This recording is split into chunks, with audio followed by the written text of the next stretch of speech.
at the schoolwork, but man, he's strong. And you're like, you see him or you see her and you're like, wow, I think I'm in love.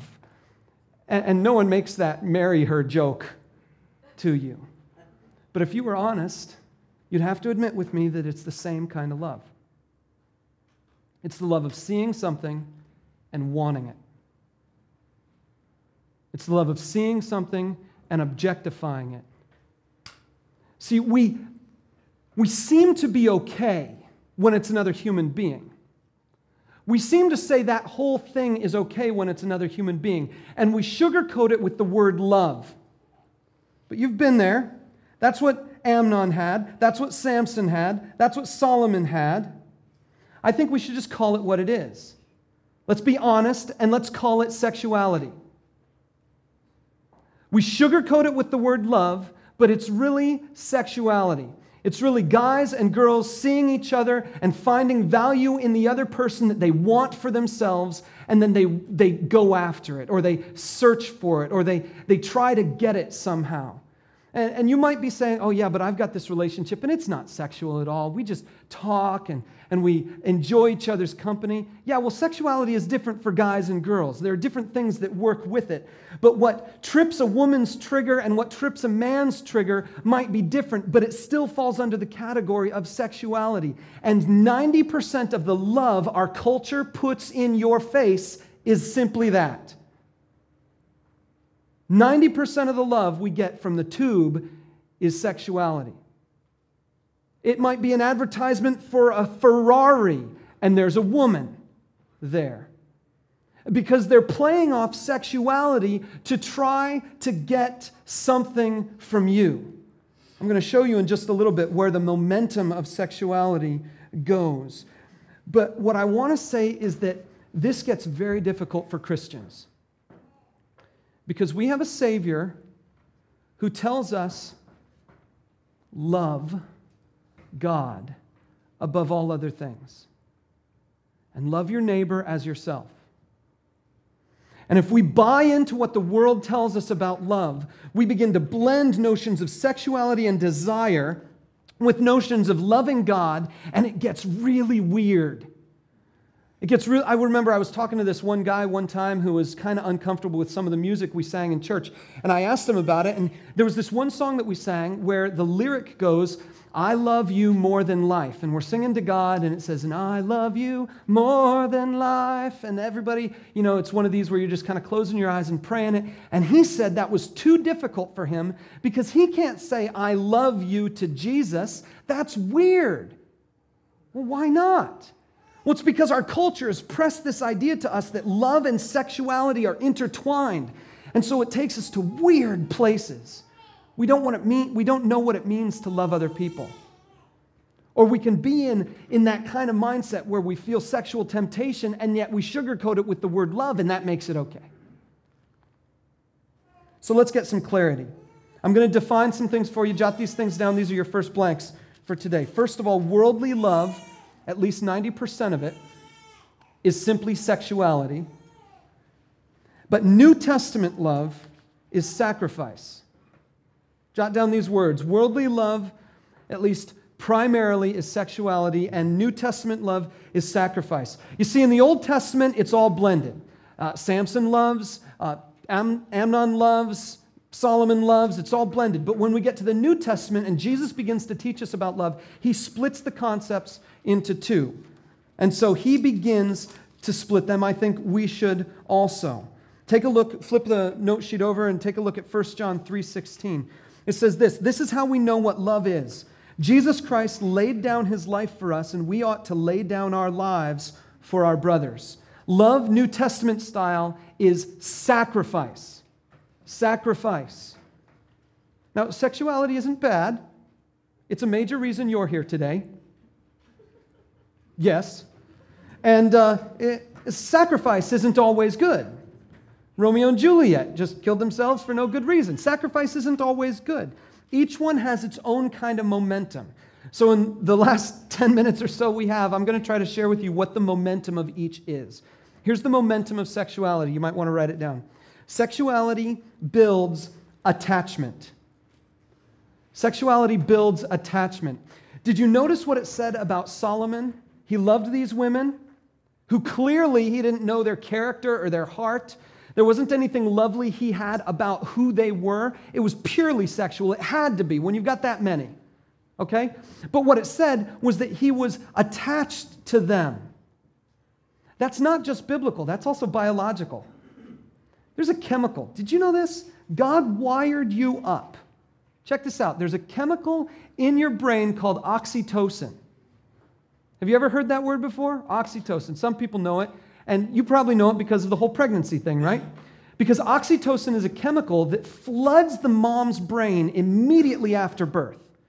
As soon as a mom gives birth, the oxytocin chemical just saturates her brain. And what that chemical does in your body is it builds a strong sense of attachment. And so the woman feels this great sense of attachment to her infant. And that's why you'll talk to women after they've given birth and they'll say, it was the most painful and most wonderful experience of my life, because that oxytocin just washes the whole brain. It kind of makes you nuts. A little bit crazy, but even self-sacrificial, okay? That same chemical is in an infant when it's nursing. Washes the brain. And that same chemical is in men and women both when there's sexual activity involved. This is why sex is so dangerous. Because it can attach you to someone you should not be attached to. Men looking at pictures, that can be an inspiration for this chemical in your brain to make you get attached to those magazines and those websites and those pictures. And you're stuck on it. Because God wired you up in such a way that sexuality builds attachment. And attachment isn't necessarily a bad thing. All in all, by itself, it's just attachment. We all want attachment. We want to be connected with other people. But if you get yourself connected to the wrong people, you're going to be messed up, and your future is going to be ruined. And if you get yourself attached to too many people, you're going to be watered down, and you're not going to know who you are anymore. Listen, I've got a little soapbox I just want to get on for a second. There's this phrase in our society that says sex is okay if you love one another. And I want to tell you, because our society doesn't know what love is, that sentence makes no sense. Because our society says, if you begin to probe, that love is about this desire and this longing and this passion. And, these two people, they just love each other and they can't define it. So if you really remember what it is, since our society's love is all about sexuality, what that phrase really says is, it's okay to have sex if you want to have sex with each other. Right? Because that's the description we get from our society. It all waters down, it all boils down to, as long as there are two consenting adults, it must be okay. Right? That's what our society says. Friends, I want to encourage you, if you're a parent, don't ever teach your kids about this topic by starting with the line, when two people love each other. Because you're beginning to blend concepts in their mind that later on are going to feed back something that is not healthy. There's something else you can start that sentence with. We'll get there in just a second. The second thing is, if you're single, do not in any way get these concepts blended in your mind. It's not about love and what you feel for the other person. It's about something else. If you look at what the Bible has to say, in Genesis 2:24, it says this, "For this reason, a man will leave his father and mother and be united to his wife, and they will become one flesh. The man and his wife were both naked, and they felt no shame." Pay attention to the order. Leave the old life of a child, be united to your wife or your husband, your spouse, and then become one flesh. Do you see that? God says sex builds attachment, and so I want to make sure it happens within the context of commitment, marriage, united to a spouse. Okay, so now I got to give you just some practical advice, and this is tough because it's in 1 Corinthians chapter 7, and it's the whole chapter. So we're going to have to fly through it. I said this 2 weeks ago. You're going to have to listen fast. You're going to have to listen fast. And take a look at verse 1. Paul says, "Now for the matters you wrote about, it is good for a man not to marry." And that word marry in the original language says touch a woman. Literally, it says, it's good for a man not to touch a woman. Keep your hands off, boy. It's good for a man not to touch a woman, not to marry is the translation here. But since there is so much immorality, each man should have his own wife and each woman her own husband. See, what Paul is saying there is because the society has immorality ingrained in it, you have a wife. You have a husband. The society is all confused, sex and love, it's all mashed together. You get yourself into a position where God says this whole sexuality thing works. Marriage. Keep going. The husband should fulfill his marital duty to his wife, and likewise the wife to her husband. The wife's body does not belong to her alone, but also to her husband. In the same way, the husband's body does not belong to him alone, but also to his wife. Do not deprive each other, except by mutual consent and for a time, so that you may devote yourselves to prayer, then come together again, so that Satan will not tempt you because of your lack of self-control. I say this as a concession, not a command. I wish that all men were as I am. By that, Paul means that I can handle being single for the rest of my life, but some guys can't. But each man has his own gift from God. One has this gift, another has that. Now to the unmarried and widows I say, it's good for them to stay unmarried as I am. But if they cannot control themselves, they should marry, for it's better to marry than to burn with passion. If you're reading the NIV, I want you to know the with passion doesn't exist in the original language.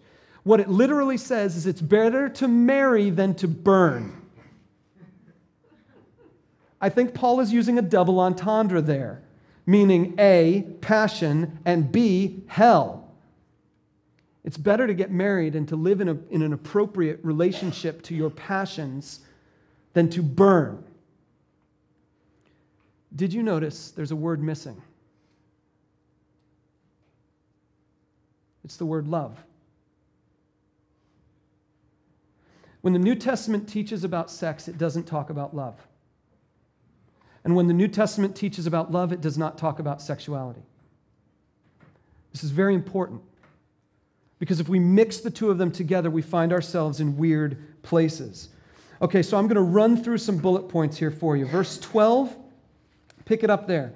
Verse 12 through 28. To the rest I say this, I, not the Lord. If a brother has a wife who is not a believer and she's willing to live with him, he must not divorce her. And if a woman has a husband who's not a believer and he's willing to live with her, she must not divorce him. For the unbelieving husband has been sanctified through his wife.